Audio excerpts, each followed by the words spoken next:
Hello everyone. Today we are going to write the notes of chapter 4 of class 8, that is material metals and non-metals. So we have almost completed the whole chapter. So today we are only going to discuss and write the notes of chapter 4. So here are the notes of chapter 4. तो अगर हम यहाँ पे देखें तो हमने सारी चीजें कर ली है, तो सिर्फ रिवाइज ही करना है बेटा। और बहुत इजी चैप्टर था, metals and non metals, metals की फिजिकल प्रॉपर्टीज, केमिकल प्रॉपर्टीज। तो यहाँ पे अगर हम देखें तो physical properties of metal, that metals are generally hard, they are lustrous, they are malleable, they are ductile, they are sonorous, they are good conductor. Don't confuse between the property of malleable and ductile. Malleable is the property by which they can be beaten into thin sheets. अगर aluminium foil की बात करें, that is because of malleability. And अगर हम ductility की बात करें, that is the property by which it can be drone into wires is called ductility.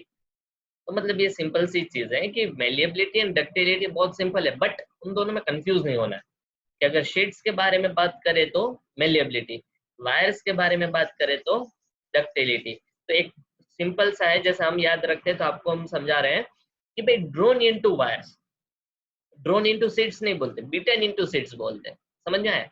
Wires के बारे में क्या बोलते हैं? Drawn into wires. तो D for drawn, D for ductility. तो जहां पे भी ड्रोन इनटू वायर्स आता है, that is because of ductility. तो दूसरा ऑपोजिट आपको याद रहना चाहिए। तो ये जो जनरल प्रॉपर्टीज ऑफ मेटल्स है, बट उनके एक्सेप्शंस भी है। For example, metals like sodium and potassium are soft and can be cut with a knife. Mercury is the only non metal which is found in the liquid state at room temperature. तो ये दोनों उसके exceptions हो गए। Sodium potassium जैसे metals होते हैं जो बहुत सॉफ्ट होते हैं, मर्क्यूरी एक ऐसा लोता नॉन मेटल है जो लिक्विड होता है रूम टेम्परेचर पे। तो अगर हम physical properties of non metal के बारे में बात करें तो they are generally soft and dull. Example, coal and sulphur. Brittle, it means that is they break down into powdery mass on tapping with hammer. अगर उसको बीट करेंगे हम तो वो पाउडर हो जाएगा, एल्यूमिनियम की तरह फॉइल में कन्वर्ट नहीं हो जाएगा, उसे हम ब्रिटल कहते हैं। दे आर नॉन सोनोरियस, यानी रिंगिंग साउंड प्रोड्यूस नहीं करता है। तो यहाँ पे मैंने बहुत इंपॉर्टेंट जो प्रॉपर्टीज है वो लिखी, आप उसमें और ऐड कर सकते हो। जब हमने पढ़ रहे थे तब हमने बहुत सारी प्रॉपर्टीज डिस्कस की थी, but this are the most properties which is given into our text book. हम टेक्स्ट बुक फॉलो करें तो इतनी सारी चीजें दी गई है हमें। They are not sonorous, non metals are poor conductor of heat and electricity. Very simple. अभी जो हमें देखना है वो बहुत ही इंपॉर्टेंट टॉपिक है, इसी के ऊपर हमारे सारे मार्क्स डिपेंडेंट है। और यही चैप्टर हमें बहुत अच्छे से क्यों करना है, क्योंकि हायर स्टडीज में, हायर स्टैंडर्ड्स में बहुत ही इंपॉर्टेंट चैप्टर है। So reaction with oxygen. So जब मेटल होता है वो ऑक्सीजन से रिएक्ट करता है तो मेटल ऑक्साइड बना। जैसे मैग्नीशियम मेटल है, ऑक्सीजन से रिएक्ट किया तो बना magnesium oxide, which is basic in nature. It will turn red litmus paper to blue, RBB. RBB, red to blue base. समझ में आया? तो red to blue litmus paper जब टर्न होता है तो बेसिक सॉल्यूशन बन गया। यहाँ पे सल्फर नॉन मेटल है, वो जब ऑक्सीजन से रिएक्ट करता है तो सल्फर डाइऑक्साइड गैस बनता है, which is acidic in nature. It means it will turn blue litmus paper red. लेकिन ये दोनों एक पाउडर है, एक सॉलिड है और एक गैस है, वो लिटमस पेपर से इजीली रिएक्ट नहीं करते, इसलिए इन दोनों के सॉल्यूशन हमें बनाने पड़ते हैं। सॉल्यूशन यानी पानी में डिसोल्व कर दो, वाटर ले लो, उसमें डिसोल्व कर दो तो ये सॉल्यूशन बन गया। बहुत ही सिंपल। और उस सॉल्यूशन को हम कहते हैं एक्वस सॉल्यूशन। समझ में आया? सिंपल। कि अगर कोई भी सब्सटेंस लेते हो उसको आप वाटर में डिसोल्व करते हो तो उसे हम एक्वस सॉल्यूशन बोलेंगे, है ना? आगे आएगा तो भी हम डिस्कस करेंगे। रिएक्शन विद वाटर, अगर मेटल के बारे में देखें तो सोडियम मेटल है जो वाटर से रिएक्ट करता है, और सोडियम हाइड्रोक्साइड यानी OH आया तो बनता है बेस। आपको कोई फॉर्मूला देख के पता लगाना है कि एसिड है, बेस है, सॉल्ट है, क्या है, तो आपको सिंपल सी चीज याद रखनी है, जिसके पीछे OH आता है, जिसके पीछे क्या आता है बेटा? OH, वो सारे बेस होते हैं। जिसके आगे H आता है, जिसके आगे क्या आता है बेटा? H, HCl, H2SO4, HNO3, H2CO3, वो होता है एसिड। इसमें एक एक्सेप्शन है, वाटर। H2O को आपको एसिड में नहीं गिनना है, बाकी H2SO4, H3PO4 तो वो सारे एसिड। जिसके पीछे OH आए, NaOH, KOH, ZnOH twice, MgOH twice, जिसके पीछे OH आता है वो सारे बेस। तो मतलब ये जब मेटल आता है वाटर से रिएक्ट करता है तो ये डाइहाइड्रोजन गैस रिलीज करता है, और ये बहुत ही एक्सोथर्मिक रिएक्शन है। एक्सोथर्मिक रिएक्शन का मतलब ये होता है, ये ऐसे रिएक्शंस होते हैं जिसमें हीट रिलीज होती है। मतलब अगर कोई बीकर में ये दोनों को मिला देते हो तो बीकर गर्म हो जाता है ना? सॉल्यूशन बनता है वो बहुत ही गर्म बनता है। तो हल्का फुल्का कांच का बीकर लिया होगा तो टूट भी जाएगा, मतलब उतना ज्यादा वो एक्सप्लोसिव रिएक्शन देता है। इसीलिए जब सोडियम को पानी में डालते हैं तो ब्लास्ट हो जाता है। Clear? Non metals generally water से रिएक्ट नहीं करते हैं। अगर हम दूसरे देखें तो reaction of metal with acids, तो मेटल को जब हम एसिड से रिएक्ट करवाते हैं तो वो बनता है सॉल्ट और डाइहाइड्रोजन गैस रिलीज।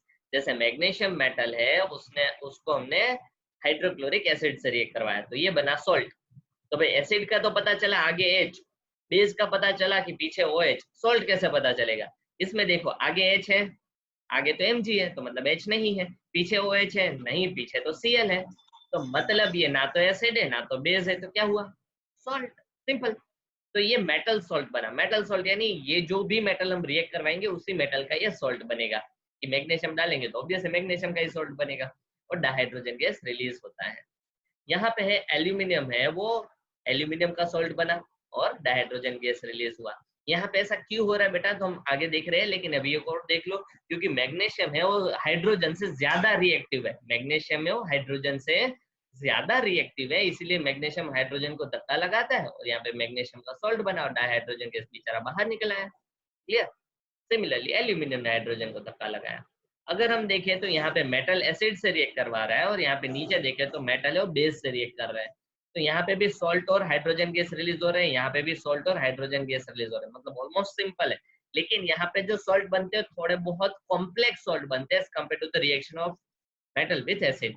क्यों? क्योंकि इसमें एक ही मेटल होता था और बेस में देखे तो दो दो मेटल है, देखो सोडियम भी मेटल, एल्यूमिनियम भी मेटल और ऑक्सीजन, मतलब ये सॉल्ट बना। दोनों में रिलीज तो क्या होता है? हाइड्रोजन, क्योंकि हाइड्रोजन इज लेस रिएक्टिव। तो ये सिंपल रिएक्शन से आपको लिखने हैं ये सारे पॉइंट्स। यहाँ पे जो आपको ये लाइंस लिखी गई है जो हम पढ़ नहीं रहे लेकिन आपके लिए लिखी गई है, तो ये सारी चीजें आपको लिखनी है बेटा। कोई भी चीज इस नोट्स में से हल्की फुल्की भी चीज मिस होनी चाहिए नहीं। Another topic is displacement reaction. More reactive metal displaces less reactive metal from their compounds in aqueous solution. कि देखो भाई, यहाँ पे एक कंपाउंड है जिसमें एक मेटल है, दूसरा कोई दूसरा कंपाउंड है AB, उसमें एक तीसरा मेटल ऐड कर रहे हैं, तो ये मेटल का कंपाउंड हुआ, उसमें एक सिंपल मेटल ऐड कर रहे हैं, तो C ने क्या किया? A को निकाल दिया बाहर और उसने A की जगह ले ली, तो मतलब C is more reactive then A। इसे हम कहते हैं C displaces A from its compound। इसे क्या कहते हैं? More reactive metal displaces less reactive metal from their metal compounds in aqueous solution। aqueous solution यानी वाटर वाला सॉल्यूशन। क्लियर? यहाँ पे एक एग्जांपल लेते हैं, zinc displaces copper from copper sulphate. तो कॉपर सल्फेट एक कंपाउंड हो गया, कॉपर मेटल हुआ, तो ये कॉपर का कंपाउंड बन गया। जिंक है वो कॉपर के कंपाउंड में से कॉपर को निकाल देता है बाहर और उसकी जगह ले लेता है। क्यों? क्योंकि zinc is more reactive than copper. It means we can say that zinc displaces copper from its compound. तो ये जो कॉपर सल्फेट होता है पहले लिक्विड होता था, सॉल्यूशन होता था जिसका कलर ब्लू है। जैसे ZnSO4 बन जाता है, कॉपर अलग निकल आया, तो आपको कलरलेस सॉल्यूशन बन जाएगा और उसमें आपको at the bottom red colour के पार्टिकल्स दिखेंगे। क्या दिखेंगे बेटा? रेड ब्राउन कलर के पार्टिकल्स, जो किसके होंगे? कॉपर के होंगे। जिंक कैसा होता है? सिल्वरी व्हाइट होता है। तो मतलब ये आपको कलर चेंजेस याद रखने हैं।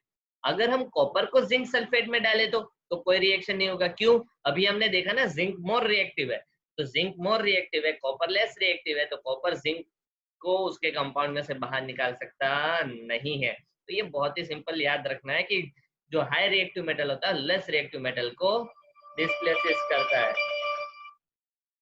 ठीक है? यहाँ पे 10 एग्जांपल्स ऑफ डिस्प्लेसमेंट रिएक्शन दिए हुए, तो इसमें आपको देखना है कि देखो कॉपर सल्फेट है वो आयन से रिएक्ट कर रहा है, यहाँ पे AgNO3 सिल्वर नाइट्रेट है कॉपर से रिएक्ट कर रहा है, तो इन सब में डिस्प्लेसमेंट रिएक्शन पॉसिबल है। इसका मतलब क्या हुआ कि भाई सब में डिस्प्लेसमेंट रिएक्शन पॉसिबल है क्योंकि ये जो सारे मेटल्स हमने डाले वो कंपाउंड वाले मेटल से ज्यादा रिएक्टिव है। तो मैं आपको एक बहुत सिंपल सा लेकिन थोड़ा बहुत डिफिकल्ट टास्क देता हूँ, थोड़ा बहुत है लेकिन अगर आप सोचोगे तो हो जाएगा। इसमें देखोगे आप कि देखो कॉपर और आयन में से कौन ज्यादा रिएक्टिव हुआ, रिएक्शन हुआ तो आयन ज्यादा रिएक्टिव है। सिल्वर और कॉपर में से कौन ज्यादा रिएक्टिव हुआ, कॉपर, क्योंकि उसने सिल्वर को बाहर निकाला। तो कॉपर, सिल्वर एंड आयन में देखे तो सबसे ज्यादा रिएक्टिव कौन हुआ, आयन, उससे कम कॉपर, उससे कम सिल्वर। तो ऐसे आपको पूरी लिस्ट बनानी है कि ये 10 रिएक्शन में से सबसे ज्यादा कौन है। तो डिसेंडिंग ऑर्डर में सभी को अपनी रिएक्टिविटी के डिसेंडिंग ऑर्डर में सभी मेटल को लिखना है कि सबसे ज्यादा ये मेटल रिएक्टिव है, उसके बाद ये है। तो आप पूरा डेटा बनाओगे, आधा घंटा टाइम लगेगा लेकिन आप करोगे ट्राई तो हो जाएगा, कल संडे ही है। ठीक है? ये सारे रिएक्शंस आपको लिखने हैं। उसके बाद अगर हम लास्ट टॉपिक देखें तो uses of metals and non metals. Metals are used in making machinery, automobile, aeroplanes, trains, satellites, industrial gadgets, cooking utensils, water boilers, etc. Obviously metals hard होते हैं, उनकी प्रॉपर्टी ऐसी है तो ये सारे काम में काम आएंगे। नॉन मेटल्स देखें तो डे टू डे लाइफ में कहाँ पे काम आते हैं, तो ऑक्सीजन, सांस लिया तो ऑक्सीजन है। Nitrogen, phosphorus and potassium are used in fertilisers, urea बनाने में काम आते हैं। Chlorine is used as water purifier, chlorination process में काम आता है। यहाँ पे कुछ इंपॉर्टेंट टर्म्स हैं, तो इंपॉर्टेंट टर्म्स है तो उसमें क्या है, एटम। तो अगर हम सराउंडिंग में सारी चीजें देखें उसे हम कहते हैं मेटल, चाहे वो सॉलिड हो, लिक्विड हो, गैस हो, मेटल हो, नॉन मेटल हो, कुछ भी हो, उन सबको हम क्या कहते हैं, मेटल। तो मेटल का सिंपलेस्ट जो पार्टिकल होता है उसे हम कहते हैं एटम। फॉर एग्जांपल आप कोई वुडन ब्लॉक लो, तो वुडन ब्लॉक को हम पहले तोड़ते हैं तो 2 पीस में डिवाइड हो जाएगा, उसको फर्दर 2 पीस में डिवाइड करो तो 4 में हो गया, उसको फर्दर तोड़ो तो 8 में हो गया, उसको फर्दर तोड़ते जाओ तो छोटे छोटे छोटे छोटे पीसेस में डिवाइड होता जाएगा। एंड फाइनली एक ऐसा पार्टिकल आ जाएगा कि जो बहुत ही स्मॉल होगा, जिसे नेकेड आई से हम देख नहीं सकते, और इतना स्मॉल होगा कि उसको फर्दर डिवाइड नहीं किया जा सकता। तो उस पार्टिकल को हम क्या कहते हैं बेटा, एटम। क्या कहते हैं, एटम। जैसे hydrogen, helium, lithium, beryllium, boron, carbon, nitrogen, oxygen, fluorine, neon, sodium, magnesium, aluminium, silicon, phosphorus, sulphur, chlorine, argon, potassium, calcium, ये सारे क्या है, एलिमेंट्स, मेटल, एटम्स है। समझ में आया, ये क्या है, सोचो आप, मेटल है, नॉन मेटल है, एलिमेंट है, क्या है, ये सारे एटम्स है। डिफरेंट टाइप्स ऑफ एटम्स है जिसे हम कहते हैं एलिमेंट्स। समझ में आया, ये सारे डिफरेंट टाइप्स के एटम्स है, तो कोई स्पेसिफिक टाइप के एटम को हम क्या कहते हैं, एलिमेंट कहते हैं। जैसा सोडियम एलिमेंट है, हाइड्रोजन एलिमेंट है, ऑक्सीजन एलिमेंट है। समझ में आया, तो यही होता है। Atom is the smallest particle of matter which can not be further divided by any physical means. Atoms are the basic unit from which molecules and ions are formed. Conductor. Substances which allow heat and electricity to pass through them are called the good conductors of heat and electricity. Displacement reaction. More reactive metal displaces less reactive metal from their compound in aqueous solution. तो conductor देखा, displacement reaction देखा, ductility. The property of metal by which they can be drawn into wires is called ductility. Elements. Substance whose molecules contain only one type of atoms are known as elements. तो कोई specific type के atoms को हम क्या कहते हैं, elements. Hardness. Metals are hard, on the other hand non metals are generally brittle. Malleability. The properties of metal by which they can be beaten into thin sheets is called malleability. Metals. The materials which are generally hard, lustrous, malleable, ductile, sonorous, and good conductors of heat and electricity are called metals. Metalloids. Elements which possess characteristics of both metals and non-metals are called metalloids.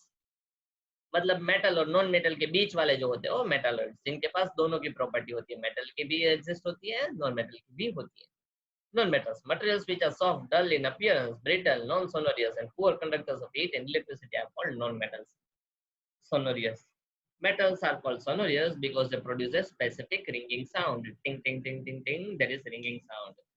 तो यही हमने देखे metals और non metals, इसमें काफी properties यहाँ पे लिखी हुई है, बट ये major metals and non metals ये प्रॉपर्टी एग्जिस्ट करते इसीलिए लिखा है।